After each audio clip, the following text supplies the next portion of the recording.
Hello there. Today I'm fortunate enough to be looking at a Premier Cru Chablis from the 2020 vintage. This is from a Domaine Pattes Loup, hence the wolf. The Premier Cru is Cote de Jouan, and the producer is somebody called Thomas Pico. And this is the 2020 vintage of this. Now, Thomas Pico is something of a new star within the Chablis region. His Domaine Pattes Loup, meaning wolf's feet, was established in 2005. Now, Thomas grew up in the tiny village of Courgis, which is a mile or two southwest of the town of Chablis. It's at a relatively high altitude, and he grew up there with his father and his grandfather, both being vignerons producing Chablis. The family owned Domaine Pattes d'Ivers, and Thomas went to study viticulture and enology in Beaune, and then went on to work briefly in Nuit Saint-Georges, in Volnay and in Saint-Aubin, before returning in 2004 to his family domain. But he clearly wanted to make his own mark, and in 2005 started his domain with 2.45 hectares of vines that had belonged to his grandfather. And these comprised 2 hectares of village Chablis, and the remainder was a Premier Cru, Bouteilleux. In the same year he took over the running of 8 hectares of his father's vineyards as well.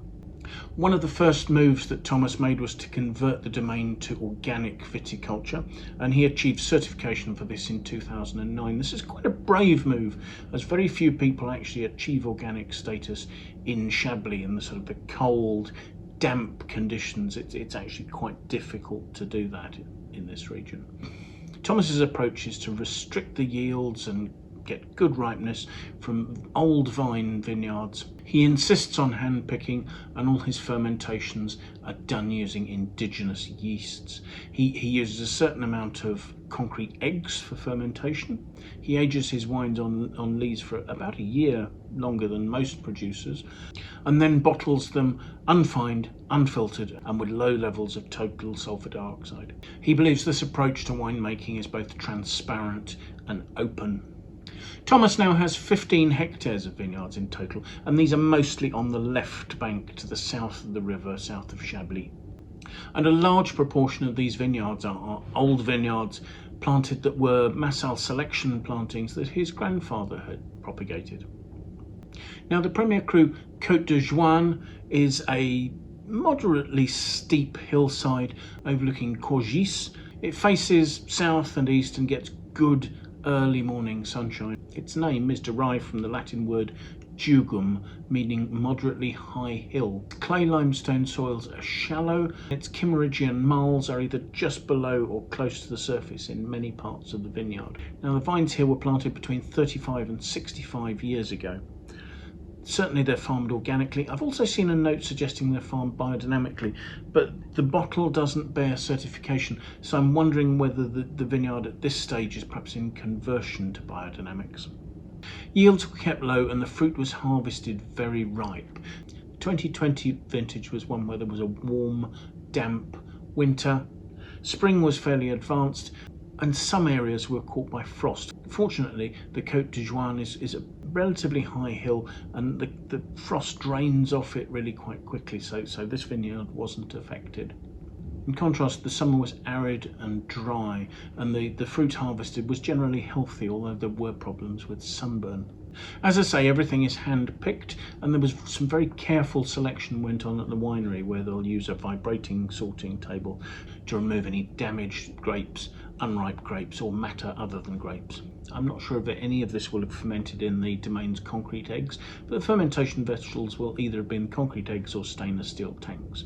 And again, fermentation will have gone on with the indigenous yeasts that either found their way into the winery on the fruit or were already established there in other fermentations.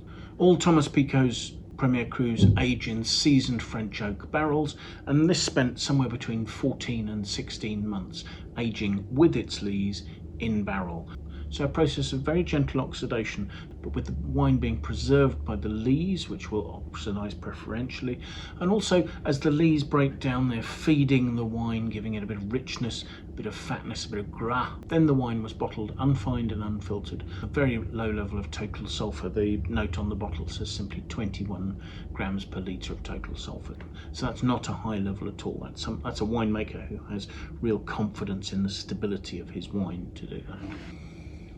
So let's see what we make of the wine, shall we? Looking at it, it has a medium to deep yellow colour there. There's quite a richness to it, probably richer and deeper than I would expect the colour on a Chablis to be normally. The wine has 13% alcohol and is clinging to the glass reasonably well, actually. It's throwing some fairly obvious tears there. So let's see what we make of the aromas, shall we?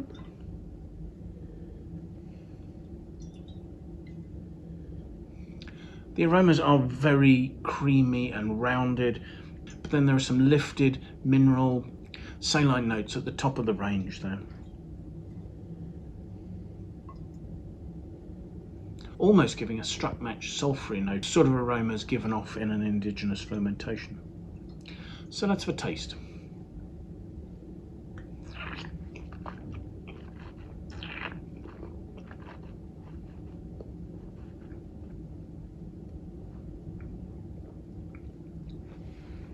On the palate, that's dry. It's unusually mouth-filling for a Chablis. So there's this rich wine, it's really quite creamy.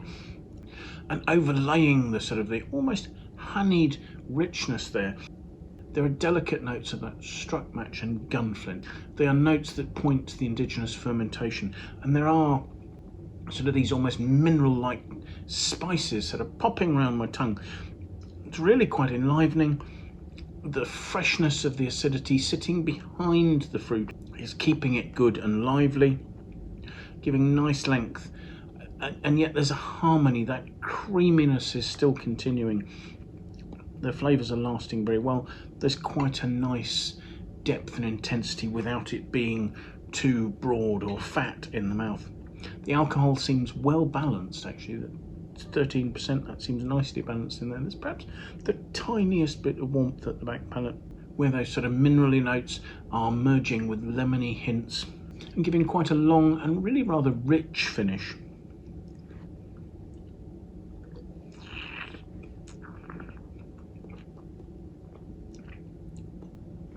The creaminess and the intensity of the wine is quite atypical for Chablis, but it does still have that underlying crispness. It's not perhaps quite as tart, and the acidity isn't as obviously green as you'll often get with Chablis.